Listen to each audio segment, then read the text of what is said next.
So guys, I got a sort of a long video today. Normally I do like a long podcast, which I love to do, just mostly audio.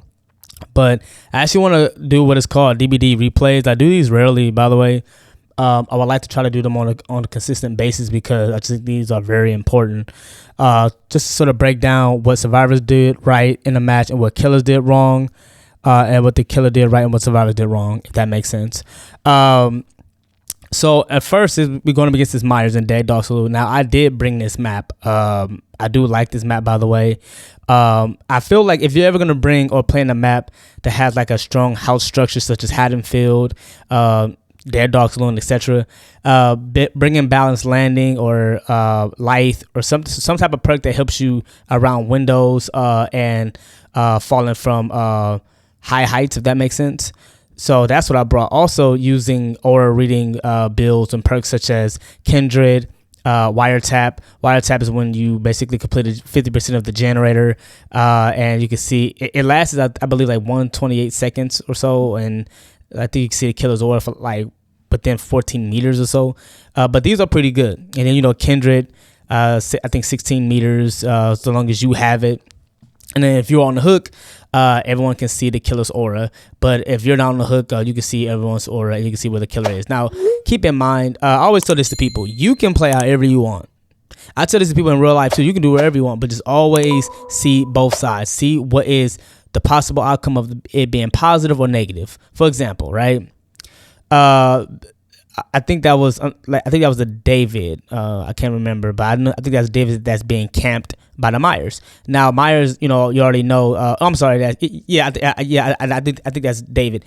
But the point is that he's camping and likely he's just trying to get his stock up. And this is a pretty open map. It's not that large of a map. You can pretty much see everything. There's a gen that's in the main buildings, such as what I'm doing now.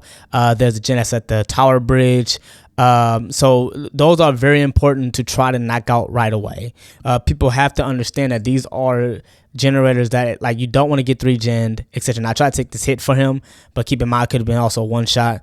Balanced Landing pretty much got me out of trouble there. But yeah, you don't want to try to mess around and 3-gen yourself. I tell this to people all the time. There are 7 generators to complete. There are 7 generators in the map, but you only have to complete 5 of them. I ain't gonna say only like it's easy, but like, yeah, like you just have to complete 5 out of the 7.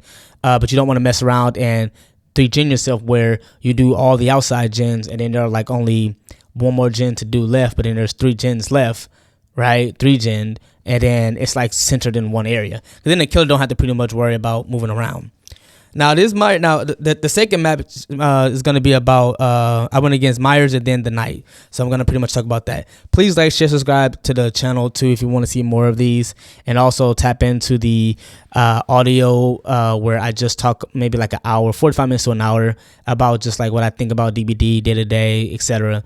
Sometimes DBD gets stale, so I just want to kind of break down what we did right and what we did wrong. Now, keep in mind, he's camping right now. He's just pretty much standing there menacingly. And this is the thing. Like Patrick couldn't say it better, right? Menacingly. Like, I don't understand why people do this and then they say gens fly fast. Like, and what gets me about it with killers is like, it's such a boring way to play, right? It's just such a boring way. But I know that that's just what they're going to do. It's a strategy. That strategy will never go away. Camping and tunneling and slugging, that will never go away. It's just what it is. And the devs had a chance to change it, but it would never pretty much go away. What I don't want y'all doing, though, as this Fang got camped to death, is to throw the game because somebody's being camped. And I feel like this heavily works well in matches in the Survivor versus Swift situations. Swifts, I just feel like if you're new to the game, listen, see, here's the thing, too. And this notion that because you're in the Swift, you're automatically going to be killer. You still have survivors who are playing Swifts, 4 men deep, pause, that will sit there and still like leave a generator to get their friends from the basement, get their friends, and it's a bubble or it's a trapper, it's a hag, all these strong killers that can camp the basement, especially basement, because when you're in basement, it's pretty hard to like not get a trade at the very least. Minimally, you're gonna get a trade. You know what I mean? You're gonna get it where it's gonna, because there's no other way out but to go up, and they got a killer like Bubba, he's just gonna chainsaw you, right? Now, of course, then let me get to the palette. This is why I hate this game sometimes, because the killer knew that he could just like swing, and he knew that the game's mechanic was gonna carry and allow him to hit me, because you know I had a chance to hit that pallet, right?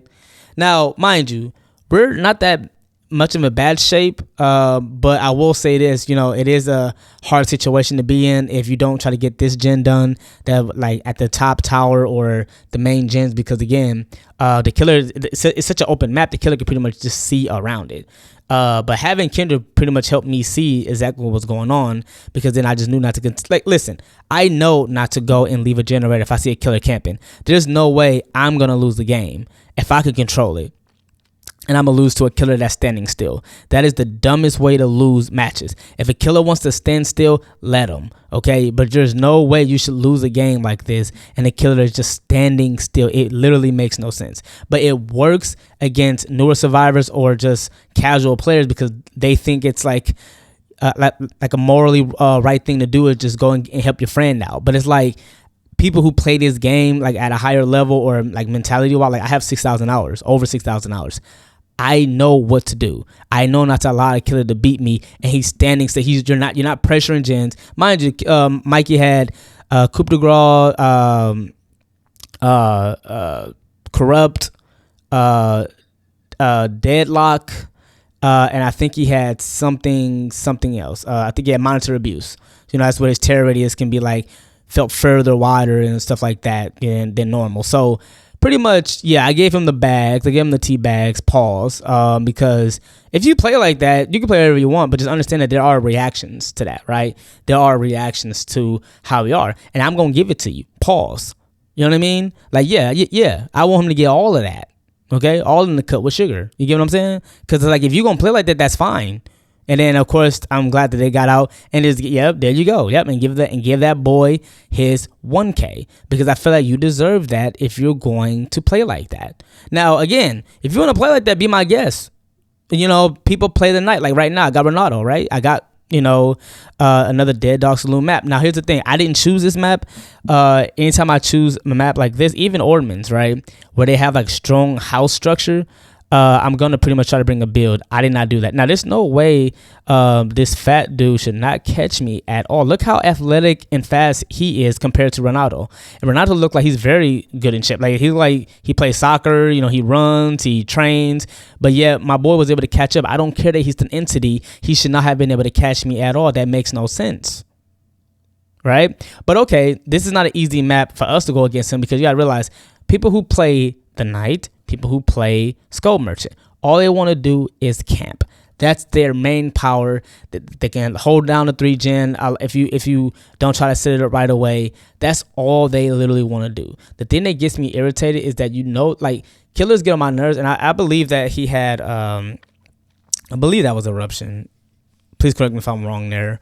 I don't play much of Killer, but I know he had Overcharge and some other stuff that was very interesting. But this was a very good map for him. Nobody brought this map, by the way, so there was no build.